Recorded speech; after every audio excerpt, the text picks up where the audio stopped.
வணக்கம் மக்களே, அனைவருக்குமே வணக்கம். சற்று முன்பு கிடைக்கப்பெற்ற ஒரு அதிமுக்கியமான ஒரு தகவல் என்றே சொல்லியாக வேண்டும். என்ன தகவல் அப்படின்றத அடிப்படையாக பார்ப்பதற்கு முன்பு நீங்கள் இப்போ நம்ம சேனலுடைய புதிய பார்வையாளராக இருந்தீர்கள் என்றால் மறக்காமல் நம்முடைய சேனலை சப்ஸ்கிரைப் செய்து கொள்ளுங்கள். வாங்க வீடியோக்குள்ளே போகலாம். அதிரடி காட்டும் பாஜக, பச்சை கொடி காட்டிய டிடிவி. அப்படி என்ன சம்பவம் அப்படின்றத இந்த வீடியோவில் தெளிவாக பார்க்குறோம்.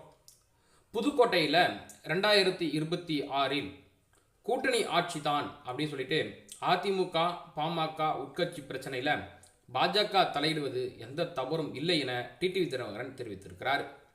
புதுக்கோட்டையில் அமமுக பொதுச்செயலாளராக இருக்கக்கூடிய டிடிவி தினகரன் நேற்று பத்திரிகையாளர்களுக்கு ஒரு சிறப்பான பேட்டியை அளித்திருந்தார்.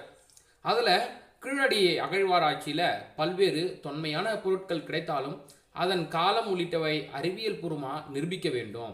அதைத்தான் ஒன்றிய அமைச்சரும் சொல்லியிருக்கிறாரு. பிளவுபட்ட அதிமுகவை ஓரணியில் கொண்டு வர அமித்ஷா அவர்கள் பல்வேறு முயற்சிகளை செய்தார். அது அப்பொழுது சாத்தியமில்லாததாக போச்சு. அதே சமயத்தில் 2026 தேர்தலில் ஜெயலலிதாவின் தொண்டர்கள் அனைவரையும் ஓரணியில் இணைக்கும் அமித்ஷாவின் முயற்சி தற்பொழுது அபரிகரமான வெற்றியை பெற்றிருக்கிறது. அதனால் தேர்தலில் உறுதியான வெற்றி கிடைக்கும். தமிழ் கடவுள் முருகன் மாநாடு நடத்துவது தவறில்லை.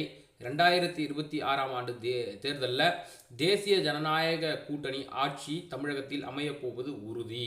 இது கூட்டணி ஆட்சியாகவும் கூட்டணி அமைச்சரவையாகவும் இருக்கும் அப்படின்னு சொல்லியிருக்கிறாரு. இதில் தேசிய ஜனநாயக கூட்டணியில் இடம்பெற்ற கட்சிகள் அனைத்தும் இருக்கும். பாமக பிரச்சனையில் பாஜக தலையிடுவதில் தவறு ஏதும் இல்லை.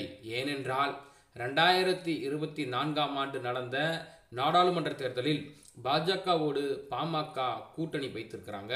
கூட்டணி கட்சி என்ற முறையில் பாஜக தலையிடுவது எந்த விதத்திலும் தவறில்லை அப்படின்னு சொல்லிட்டு நம்முடைய டிடிவி தினகரன் சொல்லியிருக்கிறாரு. பார்க்கலாம், இதற்கு எதிர்மறையாக எதனா வரப்போகுதா இல்லை ஆதரவு கரங்களை நீட்டப் போகிறார்களா என்பதை. நன்றி, வணக்கம்.